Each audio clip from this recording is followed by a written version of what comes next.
My name is Brian Martin, the Vice President of Exploration for Kodiak. Welcome to the Exploration Update. Glad you could make it here this afternoon. I know it's a beautiful day and most of you would rather be outside or perhaps down the show. I would rather be outside, certainly. What I'm going to do today is go through our standard corporate presentation, review ongoing progress at Hercules and the district-wide exploration program. Give you as many specifics as I can, given the forum. What I would encourage, though, is if any of you have any questions at any time during the presentation, and want a little more amplification about a certain point or an idea, just go ahead and ask. You don't have to wait till the end. Just go ahead and interrupt me or say, can you go back 2 slides and what happened? Okay. Our forward-looking statements and cautionary notes to U.S. investors. Everybody got that? Maybe a quiz on that at the end. Okay, $50 million in cash, no debt. We're actually at probably about $49 million right now. We've spent a little over $1 million a month as our burn rate out of Hercules. That being said, with the money we raised in November and in the bank, we have ample funds to proceed with our exploration program throughout this year and next year as well, and even into 2010. So we're well financed for the future. Our drilling program, as I mentioned, is ongoing. We've completed around 20,000 meters of drilling to this point. We will easily achieve that target of 60,000 meters, perhaps higher. I know I've told some of you individually, we are actually up to 6 drill rigs right now. We're giving one of those back to the company who loaned it to us because they finally caught up with their core logging, so we'll be back down to 5. But we will have 5 or 6 drill rigs all year long. And that's what's going to contribute to hitting this target number. Very important, our ongoing compilation of geologic work has identified multiple new targets on the Beardmore Geraldton land package.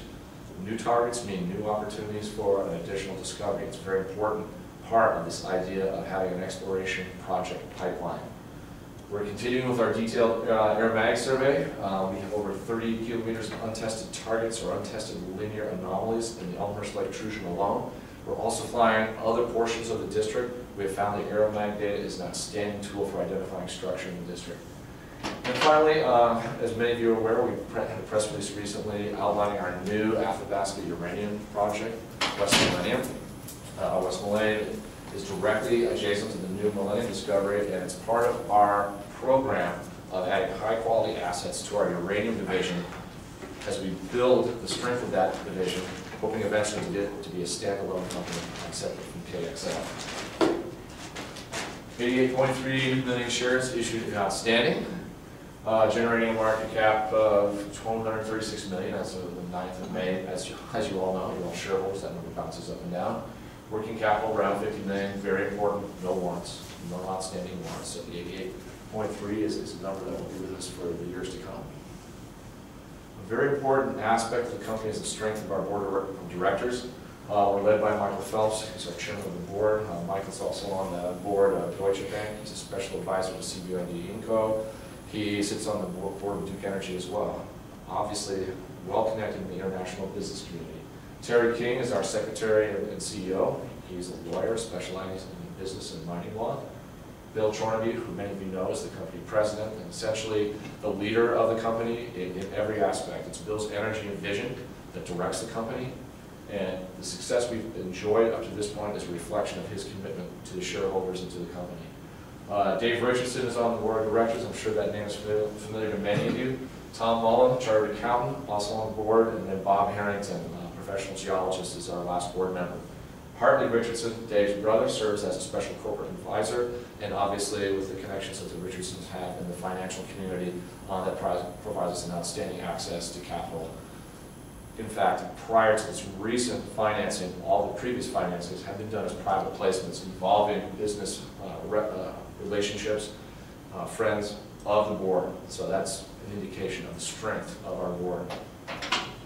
The technical team is led by myself. I'm a geologist with approximately 30 years of experience in the mining industry, both with large international companies as well as other junior mining companies. In the past, I've worked for companies such as Hochschild Mining, Sarco, Anglo Gold, etc. I was the project manager of an underground gold mine in Nevada for 4 years, so I have a background in production as well as exploration. And what we've done to assist me in this process is put together a very strong, very deep team of industry professionals that allows us to proceed with the program of the scale and magnitude that we now have. Dave Hunt and Larry Hillesland are my key. They're the project managers. They're the guys who are out on the ground making sure the project runs smoothly and efficiently. Larry takes care of Hercules itself and 5 of the 6 drill rigs, while Dave is focused on the regional exploration of the entire Beardmore Geraldton land package. Bob Hawkins, our chief geologist, a gentleman with almost 40 years of experience in the industry, personally responsible for gold discoveries in excess of 8 million ounces. Trevor Bemner and Steve Roche, our senior consulting geologist. Charles Beaudry is a special advisor to the board. Michael Peterman recently joined us as a manager of GIS and information technology. Very unusual, Mom and Via, they actually have staff geophysicists, so we don't rely on outside consultants to take our geophysical data sets and process them and interpret them. We have Bauman on hand to do that, and the beauty of that is things happen in real time. When Bauman gets new data, it gets processed and treated quickly.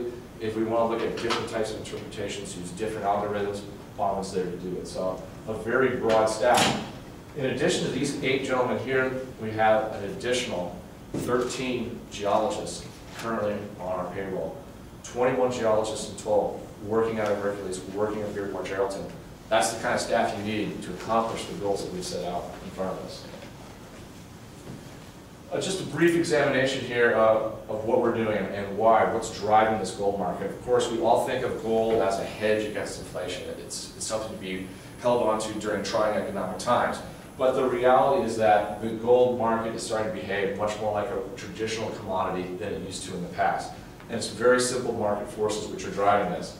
Declining production, and in the blue color here, declining discoveries equal to a shortage of the metal. It's being still used widely as an industrial commodity, and this declining production and declining discovery creates demand not only for the physical metal itself, but for exploration projects, for opportunities for the major gold companies to grow. With declining discoveries, it means projects such as ours generate a great deal of attention in the mining community.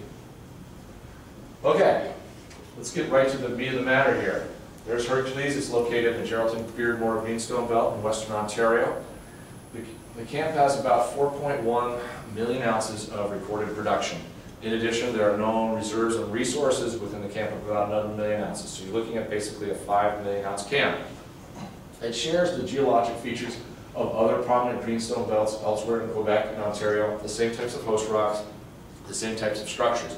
So one of the fundamental questions that we ask ourselves as geologists, as a company, is Geraldton-Beardmore, is it really a 5 million ounce camp, or is it more similar to the other prominent greenstone belts in Canada, which have anywhere between 15 and 65 million ounces of reserves and production? A fundamental question that we'll be trying to answer as a company. One interesting factor about the Geraldton-Beardmore area, though, is the average grade of past production. It's about 13 grams per ton, which by most standards would be considered quite high grade. And in fact, if you go into the production records and extract those mines that operated as large bulk mining opportunities, either underground or surface, and just look at the vein hosted deposits, you're looking at an average grade closer to 17 grams. So